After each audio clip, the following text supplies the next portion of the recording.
Welcome back, everyone. Today we're talking about the Toronto Raptors and kind of the salary issues that they might be facing here in the near future.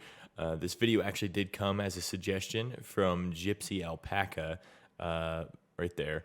And I figured, why not look at this? And when I pulled up their salary sheet, it did look like this is going to be quite an issue for them. But with that being said, hit the like button and the subscribe button if you could. That would be big ol' help for me, and we'll get right into it. So let's start with the depth chart to start things off. So their starting five is Fred VanVleet, Gary Trent Jr., OG Anunoby, Scotty Barnes, and Pascal Siakam.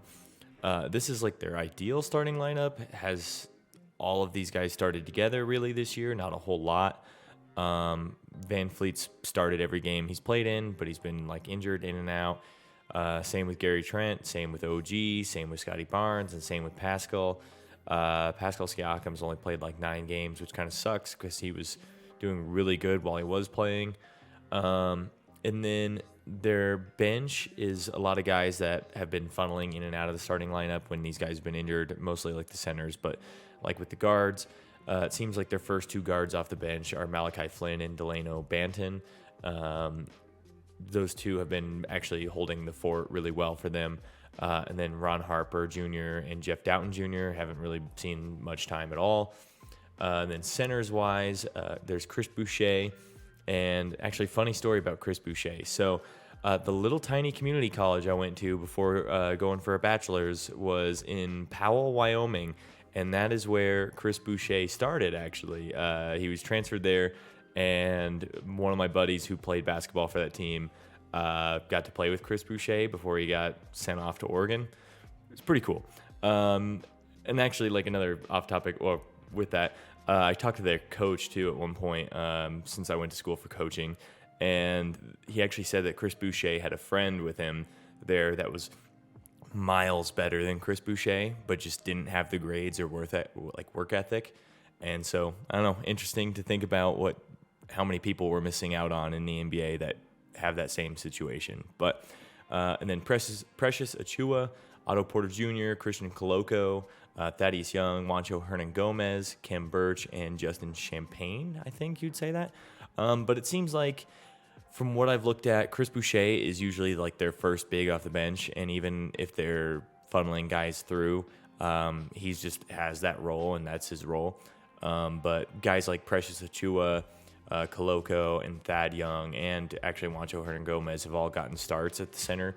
So it's very much center by committee right now, with Pascal being out, and then also them trying to like figure out what's going to work. And Otto Porter Jr. has been playing a good amount of minutes for them when he isn't out. And the rest of those other guys, not so much.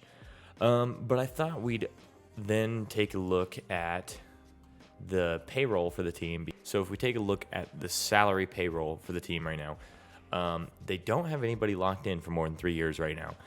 And as you can see, the green here, that's a player option for Van Fleet, Gary Trent, OG, and Otto Porter. The blue is team options, and then these italics are non-guaranteed. But, I mean, the main guys to look at are these top 3 guys, Siakam, Van Fleet, Gary Trent Jr.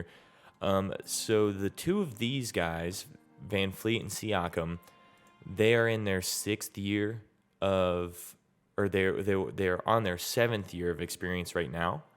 And after this year, they will have 8 years of experience, and that's important because if they are to wait until the end of these contracts, if he accepts his player option and he just plays his out, they're eligible for super maxes at this point, which is very important, especially if Siakam continues to get better. That kind of puts a stranglehold on the Raptors on what they need to do as far as how much money to give him. As well as Van Fleet. I don't expect Van Fleet would get a bag that big, but I think Siakam could possibly be thrown that. And so that would be 2 Supermax guys right off the rip, especially if you don't think that they're worth that. That could be definitely an issue.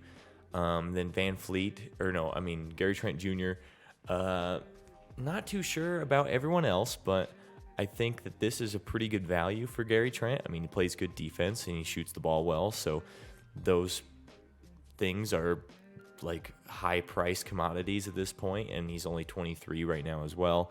I would expect, unless he has like a crazy good rest of the season, I would expect him to opt into this player option, the 18.785. And then OG, I mean, I wouldn't have to worry about him too much. They could, when this year comes up, he could decline that and then re-sign for a bigger deal, as well as, since Chris Boucher, I believe, signed the 3-year deal wherever he is. It was a 3-year deal. So since the 3-year on this last year, he could sign an extension. I think for what he provides them off the bench, this is probably a pretty fair number for what he's offered, or what he should be offered. Thad Young, he's going to be too old by the end of this deal for them to worry about re-signing him, I would believe. And then Scotty Barnes, once he gets into these team option years, that's when he's eligible for a rookie extension. And so, again, that's 1, 2, 3 very expensive players right there, as well as, I mean, these mid-level pricey guys. So things could be getting kind of pricey really fast for the Raptors. Kem Birch, also super old. Not super old, but he looks old when he's playing. I don't expect him to get this amount of money back the next year after this. Otto Porter as well. He's been good. He was good for the Warriors. He's great for the Warriors, and he's been pretty good for the Raptors as well. I would assume mid-level exception is probably about where he's at, and that's this number here. It's about $7 million, $6 million, around that ballpark. And then this is another place that things get a little hazy. Malachi Flynn and Precious Achiuwa. So Precious has been kind of hit and miss. Like, if we're looking at stats here, I mean, stats aren't the best thing to look at, but they definitely give you a little bit of a guide when you're thinking about contracts.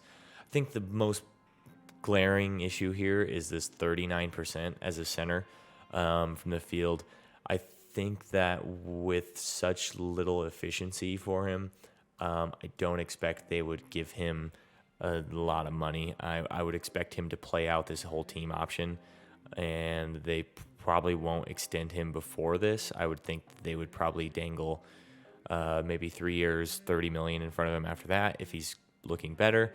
And Malachi Flynn, I think Malachi Flynn has been actually insanely good for them. He's been crazy efficient, shooting 48% from 3, and been a net positive when he's on the court. Not too sure where to place a value on him, because for the lifetime that Van Fleet's on this team, Malachi Flynn will be a bench point guard. So I, again, think maybe $10 million a year is probably the most that he could grab from them. And then the rest of these guys here, I completely wouldn't even worry about re-signing, because they just, I mean, they've got their guys. Like, that's a 1, 2, 3, 4, 5, well, not him, 6, 7, 8 man rotation of guys that they could potentially have for the next 4 to 6 years, you know, and the rest of those spots could be filled in through free agency, the draft, even trades if they look to move off of some of these guys in the near future. I don't really see a reason to. I like their roster quite a bit. They've got plenty of defense, and they're coached so well that if none of these guys are real crazy good defenders, they look better than they should be, especially guys like Siakam, Van Fleet, you might not think of as crazy good defenders, but OG and Gary Trent and Scotty Barnes, I think, are all average to above, especially for like Scotty Barnes, OG. I think they're above average quite a bit. Another interesting thing to think about here too is the luxury tax threshold. So for this year, it's $150 million. I don't really know how to project it into the future. I would assume that it'll go up by a pretty flat to projected to go up like in a linear-ish fashion. Might spike every once in a while, but the Raptors are all the way down here with $144 million this year. And if we're thinking about kind of how that matches up here, with Siakam potentially getting 40-something million a year, as well as Van Fleet maybe getting 35-ish a year, and Gary Trent around the same spot, I could see them being maybe over 20 million over the luxury tax. And for teams that are well over the luxury tax, it gets really expensive. Like for some of these teams, they're paying $170 million in luxury tax, which is just insane. But I think they would probably want to avoid that since they're like a smaller market team, even though they have all of Canada on their back. But definitely something to look out for. And maybe they might have to make a tough decision on keeping a guy or not based around the luxury tax. And the last thing I want to talk about here is their draft picks. They pretty much have all of them. Looks like they don't have anybody else's. They're just missing a second round here in 2024. But they have plenty of options if they want to get better, if they want to trade picks, or if they want to just continue to draft, because they haven't been insanely high in the rankings so far. They're 7th.